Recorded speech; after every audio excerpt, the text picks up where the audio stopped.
Hello दोस्तों, कैसे हैं। मैं फिर से प्रांत सर आप लोगों के साथ। आज हम लोग देखेंगे क्लास 9 का जंतु उत्तक।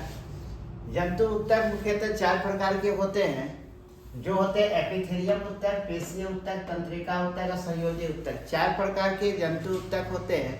एक एक करके हम लोग सभी के बारे में देखेंगे कि किस प्रकार से ये शरीर में ये उत्तक काम करते हैं, कहाँ पाए जाते हैं और इसका होना कितना जरूरी है उत्तक का होना, कि अगर ना हो तो क्या होगा। पहले से ही पता है कि सभी कोशिकाएं क्या होते हैं, मिलकर उत्तक बनाते हैं।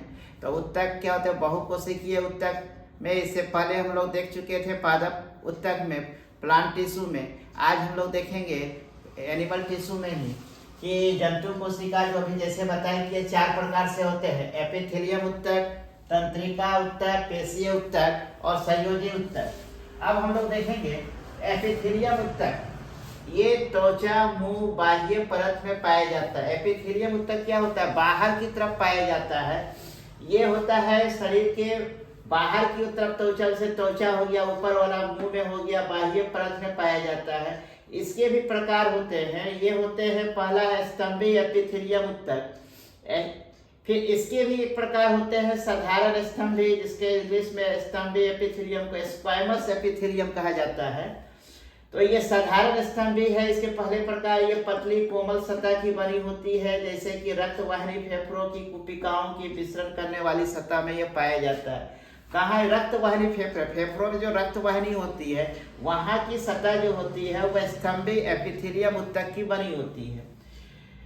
दूसरा होता है रोमेदार स्तंभी। ये रक्षी उत्तक होते हैं। ये हमारे बचाव के लिए होते हैं, बाहर की ओर होती है। तो ये रक्षकी उत्तक होते हैं, जो हमें दूसरे अन्य प्रकार के जो बीमारियों से भी जैसे हो जाएंगे, ये रक्षा करते हैं, बाहर की उत्तक हैं। फिर दूसरे प्रकार के हैं घनाकार एपिथेलियम, जिसको क्यूबॉइडल एपिथेलियम कहते हैं। ये वृक्क की सतह, मतलब किडनी की जो सतह जो होती है, सरफेस, वहाँ लार की ग्रंथि अस्तर का निर्माण करती है ये। इसके बाद हम लोग देखेंगे ये 2 प्रकार के हो गए, स्तंभी एपिथेलियम, साधारण स्तंभी और घनाकार epithelium, squamous epithelium, cuboidal epithelium. उसके बाद देखेंगे कि इसमें दूसरा जो प्रकार होता है किसका, एपिथेलियम उत्तक का जो दूसरा प्रकार है वह स्तंभी एपिथेलियम होता है, कॉलमनर एपिथेलियम कहलाता है। ये आंतों की सतह में पाई जाती है। दूसरा है, इसके बाद इसका चौथा प्रकार का जो हो जाएगा, ये जो है मतलब स्तंभी एपिथेलियम का है, ये चौथा प्रकार है ग्रैंडियर एपिथेलियम, ग्रैंड्यूलर एपिथेलियम जिसको कहते हैं। ये आंतों की सतह त्वचा में पाई जाती है। ये पाचक एंजाइम का स्रावन करती है। उसके बाद है पेशीय उत्तक।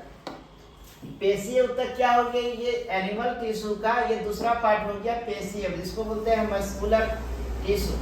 शरीर की मांसपेशियां पेशीय उत्तक से बने होते हैं। हम लोगों का जो मसल्स होता है वो पेशीय उत्तक से ही बने होते हैं।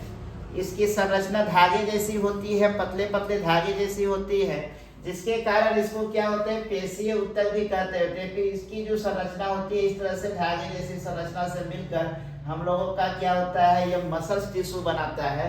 इसीलिए इसको कहते किसे है, पेशीय तंतु भी कहते हैं, फिलामेंट।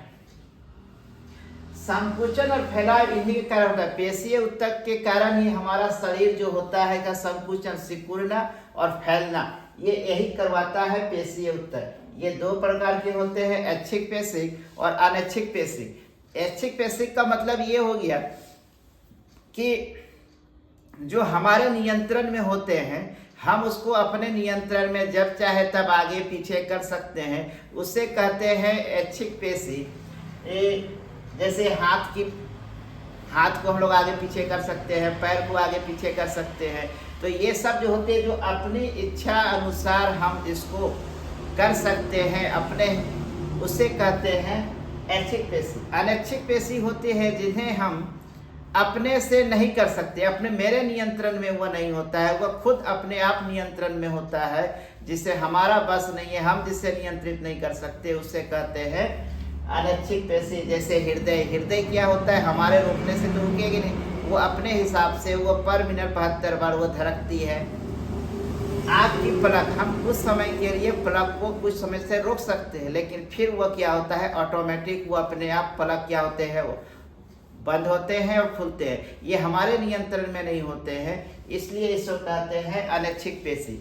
इसके बाद के जो पार्ट है वह है तंत्रिका उत्तक और संयोजी उत्तक। इसके बाद देखेंगे तो पहले हम इसको रब करते हैं और फिर इसके देखते हैं कि तंत्रिका उत्तक क्या है, संयोजी उत्तक क्या है, इसको हम लोग देखते हैं। चलते हैं, इसको रब करते हैं और फिर देखते हैं तंत्रिका उत्तक और संयोजी उत्तक को। चलिए नेक्स्ट इसको रब कर लिए हैं, अब इसके बाद आगे देखते हैं। तंत्रिका उत्तक जो मेरा थर्ड पार्ट है, नर्वस टिश्यू, मस्तिष्क, मेरुरज्जु एवं तंत्रिकाएं मिलकर तंत्रिका तंत्र बनाती है। मस्तिष्क, मेरुरज्जु एवं तंत्रिकाएं मिलकर तंत्रिका तंत्र बनाती है। तंत्रिका तंत्र की कोशिकाएं तंत्रिका कहलाती है। इसमें मतलब तंत्रिका उत्तक में केंद्रक और कोशिका द्रव्य भी पाया जाता है। ये 3 भागों में तंत्रिका तंत्र होता है, डेंड्राइट, साइटोन और होता है एक्सोन। तो इसको फिगर से समझते हैं, एक फिगर ड्रॉ कर देते हैं। फिर कि तंत्रिका का, ये एक तंत्रिका का फिगर बना रहे हैं, कुछ इस प्रकार से रफली जैसे कर लेते हैं।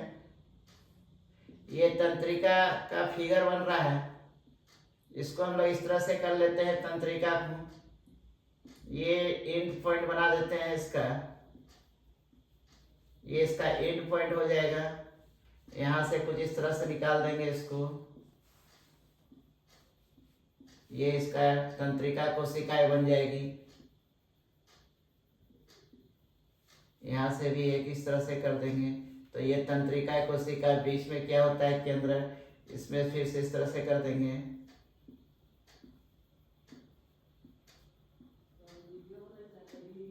इस तरह से इसको कहते हैं डेंड्राइट्स कहते हैं ऊपर वाला को। ये जो डेंड्राइट्स है, यही डेंड्राइट्स ऊपर वाले हैं, डेंड्राइट्स है, डेंड्राइट्स। बीच में केंद्रक पाया जाता है, ये केंद्रक हो जाता है। इसको बीच वाला को एक्सोन बोलते हैं और ये एंड पॉइंट है, अंतिम छोर कहलाता है ये।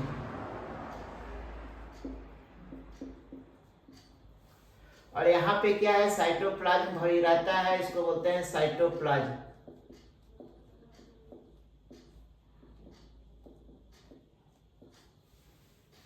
तो इस तरह से हम लोग तंत्रिका उत्तक का एक फिगर के द्वारा हम लोग भी दिखा सकते हैं कि एक तंत्रिका उत्तक का है। ये जो परीक्षा में भी पूछे जाते हैं, इसके फिगर को नामांकित चित्र करने के लिए भी आते हैं। तो ये एक तरह से इम्पोर्टेंट क्वेश्चन भी है एग्जाम पर्पज से कि तंत्रिका कोशिकाएं का निर्माण कैसे करते हैं या तंत्रिका उत्तक का फिगर कैसे बनाएंगे। तो इस तरीके से आसान तरीके से हम इसका फोटो बना सकते हैं और इसका नामांकित कर सकते हैं। अब हम लोग देखेंगे संयोजी उत्तक को। संयोजी उत्तक लास्ट बचा हुआ था ये पार्ट, संयोजी उत्तक। संयोजी उत्तक शरीर के विभिन्न अंगों को आपस में जोड़ने का कार्य करते हैं। विभिन्न अंगों को आपस में जोड़ने का काम करते हैं। इसमें पार्ट्स होते हैं रक्त, जैसे आरबीसी, डब्ल्यूबीसी, तरह प्लेटलेट्स प्लाज्मा में निलंबित होते हैं। प्लाज्मा में निलंबित होते हैं ये तीनों। रक्त हार्मोन, कार्बन डाइऑक्साइड, ऑक्सीजन शरीर की सुरक्षा, तापमान नियंत्रण का कार्य करता है। रक्त का काम क्या होता है, हार्मोन, कार्बन डाइऑक्साइड, ऑक्सीजन शरीर की सुरक्षा, तापमान नियंत्रण का भी कार्य करता है रक्त। उसके बाद सेकेंड नंबर में है बोन, मतलब अस्थि, हड्डी। इसमें कैल्शियम, इसके अंतर कोशिकाओं में बीच के स्थानों में कैल्शियम और फास्फोरस पाए जाते हैं। ये शरीर को कठोरता प्रदान करते हैं और साथ में हड्डी का काम होता है हम लोगों के शरीर का आकृति का एक निश्चित आकार प्रदान करता है। जिस किसी का भी हड्डी है, इंसान हो, जानवर हो, पक्षी हो, उसको एक निश्चित आकार देने का काम कौन करता है, बोन, अस्थि। उसका उपास्थि जिसको बोलते हैं कार्टिलेज, ये लचीला होता है और मुलायम होता है, जिसको जैसे चाहे वैसे मोड़ सकते हैं। जैसे नाक की हड्डी, कान की हड्डी, ये मुलायम होते हैं हड्डी। और इसमें प्रोटीन और शर्करा होता है जिसके कारण ये मुलायम हो जाते हैं। जैसे कान, नाक, कान की जो हड्डी होती है, कान की हम लोग जैसे चाहे ऐसे मोड़ सकते हैं, नाक को टेढ़ा कर सकते हैं। इसके अलावा दो चीज और होता है जो अस्थि को मांसपेशी से जोड़ते हैं। हम लोगों का अस्थि को मांसपेशियों से जोड़ने का काम टेंडोन करता है और हड्डी से हड्डी को जोड़ने का काम लिगामेंट का काम करता है। इसकी जो होती है मांसपेशी और हड्डी की, इसकी जो डिस्टेंस होते हैं ये दूर दूर तक थोड़ा होते हैं, जबकि लिगामेंट का जो होते हैं वो पास पास होते हैं, और यह हड्डी को हड्डी से जोड़ने का काम लिगामेंट करता है। तो आई होप आपको ये प्लांट टिश्यू और जंतु तक दोनों समझ में आ गए होंगे। दोनों वीडियो अलग अलग हमारे वीडियो में अपलोड है, प्लांट टिश्यू एनिमल टिश्यू, और ये क्लास 9 का जो टॉपिक था टिश्यू ये कंप्लीट होता है इसी के साथ। आई होप आपको ये सारी बातें समझ में आ गए होंगे।